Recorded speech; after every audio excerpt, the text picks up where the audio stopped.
亲爱的朋友们，大家好，欢迎回到世亲说频道。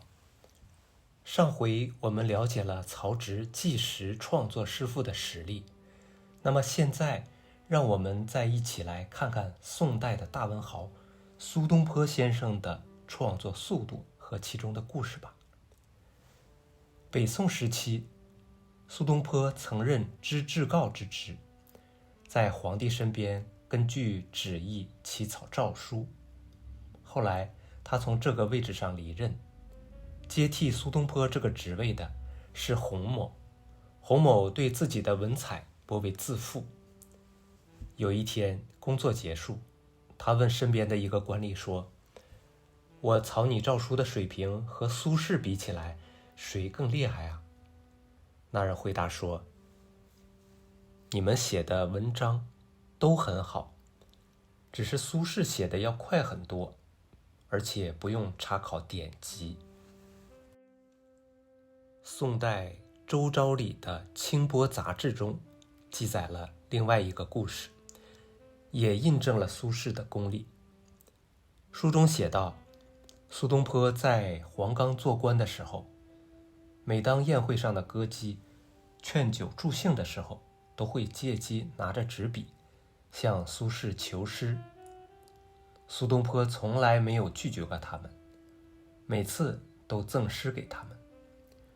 只有一个叫做李琦的女子没有得到过苏轼的诗。当李琦得知苏东坡即将从黄冈离去，终于有一天，他鼓足了勇气，也来向苏轼求诗。苏轼乘着醉意，提笔写道：“东坡五载黄州住，何事无言赠李琦。”这看上去是一句普通的不能再普通的句子，让人听来感觉就像是在敷衍。还没等苏东坡把这首诗写完，他就被人拉去喝酒了。过了好久，李琦再一次鼓起勇气来找苏轼求诗。苏轼这才想起来还有一首诗没有写完，于是他又写了两句：“却似城南杜工部，海棠虽好不吟诗。”这一首诗不但将李琦的名字写在其中，还在诗中将李琦比作杜甫诗中的海棠，其中的赞赏之意超过众人。后两句诗写完之后，满座欢动，众人尽兴而归。如同杜甫那首公孙大娘舞剑器行，让公孙大娘留名至今，苏东坡这首小诗也使这位默默无闻的李琦从此成为了名传千古的人物，被传为一段佳话。还有另外一个苏东坡纪实作诗的小故事。苏东坡曾经被流放到儋州，也就是现在的海南省。由于儋州与中原隔海相望，长期隔绝，当地的文化非常落后。自从隋朝开设科举制度以来，整个儋州竟没有一个人能够考中进士，甚至是举人。苏东坡来了之后，见到这里的人们心智蒙昧，习俗野蛮，文化教育非常落后。他立志尽自己的努力，帮助人们改变这种封闭落后的状态，提高人们的文化和生活水平。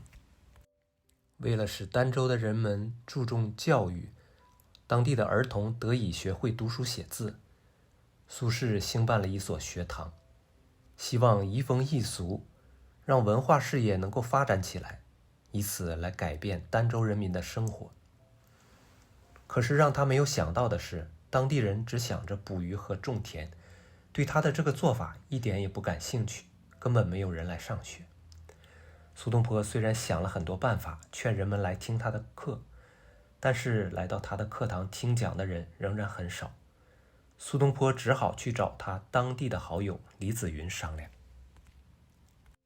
李子云有个儿子，是有名的顽童，不爱学习，也不好好读书。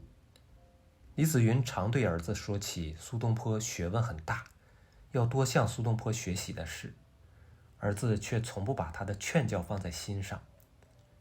这天，苏东坡到了李子云的家里，这个小顽童听说苏东坡要来，就想要和他开个玩笑，捉弄他一下，让苏东坡难堪难堪。这个孩子特意找来一些东西，精心准备了一番。等了半天，苏东坡终于来了，刚刚进门就被这个小孩子拦住。孩子狡黠地问他说：“东坡先生，我听我父亲说过，你对写诗非常有研究，那你能不能现在立刻马上就吟首诗给我听听呢？”苏东坡听了微微一笑，欣然答应。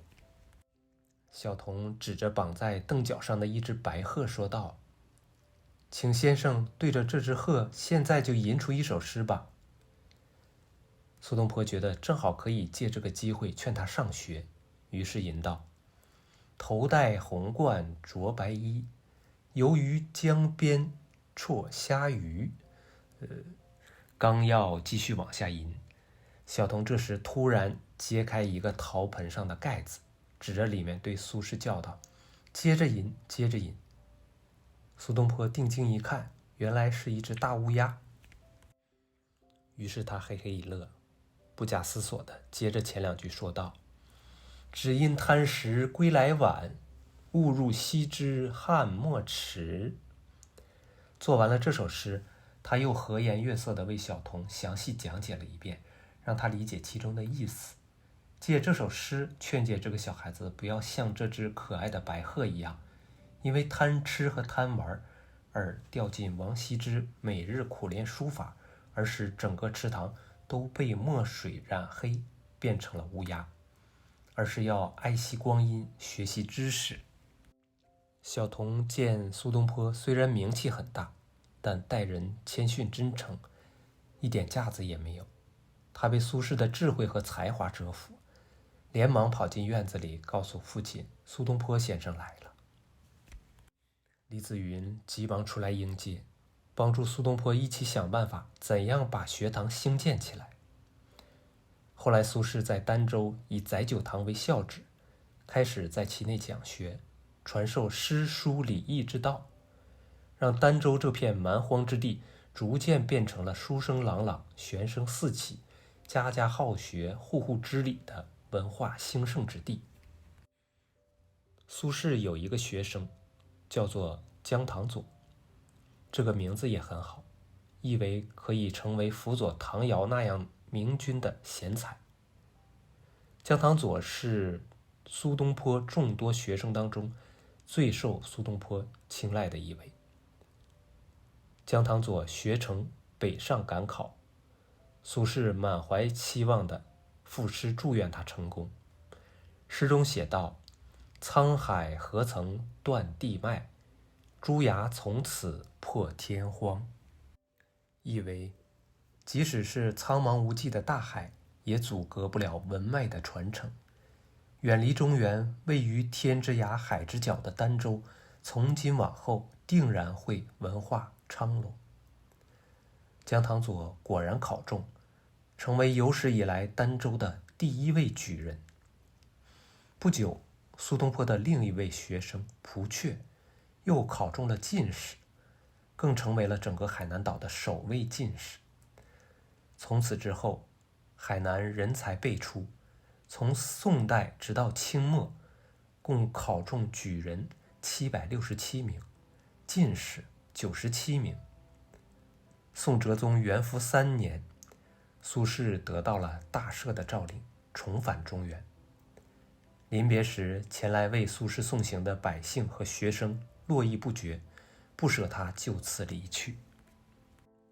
他在海南创作的最后一首诗《别海南黎民表》中，也对儋州百姓满怀深情地写道：“我本海南民，既生西蜀州，忽然跨海去，譬如是远游。平生生死梦，三者无列忧。知君不再见，欲去且少留。”在这首感人肺腑心肠的诗中，他已经把自己完全看作是一个普通的海南本地人。人生如寄，他只不过是出生和成长在四川的眉山，此时忽然要渡海北上，就好像是离开家乡去远方游历。魂牵梦绕的地方仍然是儋州和这里的朋友们。苏东坡觉得一生只有3件事最重要，那就是生死和梦想。这3样在他的心中没有什么轻重好坏之分。经历了人生的波澜起伏，这些在苏东坡的眼中都是一样的。他心里完全明白，大海隔阻，此去再也无法与这里的人们相见了。所以虽然是离别的风帆已经在等待，他仍是希望在这里稍多停留。这就是苏东坡记时作诗的故事。好了，今天就和朋友们分享到这儿。